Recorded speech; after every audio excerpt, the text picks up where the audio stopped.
বলিউডের জনপ্রিয় অভিনেত্রী নার্গিস ফাকরি অবশেষে জীবনের নতুন অধ্যায় শুরু করলেন। গোপনে বিয়ের আনুষ্ঠানিকতা শেষ করলেন তিনি। তার খবরটি প্রকাশ আসে বিয়ের প্রায় এক সপ্তাহ পর। জানা গেছে নার্গিস বিয়ে করেছেন আমেরিকান ব্যবসায়ী টনি বাককে। বেভারলি হিলসের এক বিলাসবহুল হোটেলে তাদের বিয়ের অনুষ্ঠান অনুষ্ঠিত হয়, যেখানে কেবল ঘনিষ্ঠ বন্ধু ও পরিবারের সদস্যরাই উপস্থিত ছিলেন।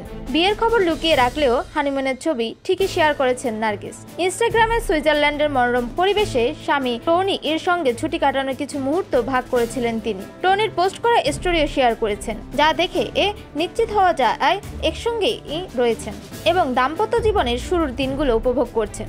রকস্টার ও মাদ্রাস ক্যাফের মতো ছবিতে অভিনয় করে বলিউডে পরিচিতি পান নার্গিস ফাকরি। তবে দীর্ঘদিন ধরে তিনি এই ইন্ডাস্ট্রি থেকে কিছুটা দূরে ছিলেন। ব্যক্তিগত জীবনেও নানা উত্থান পতনের সাক্ষী ছিলেন এই অভিনেত্রী। একসময় রণবীর কাপুরের সঙ্গে তার ঘনিষ্ঠতা নিয়েছিল জোর গুঞ্জন। পরে উদয় চোপড়ার সঙ্গে দীর্ঘ 5 বছর সম্পর্কে তিনি ছিলেন, যা ভেঙে যাওয়ার পর সেই সম্পর্কের কথা স্বীকারও করেন। অনেক চড়াই উত্তর পেরিয়ে অবশেষে তিনি খুঁজে পেয়েছেন তার জীবনের ভালোবাসা। নতুন জীবনের এই সুন্দর যাত্রায় ভক্তরাও তাদের শুভকামনা জানাচ্ছেন।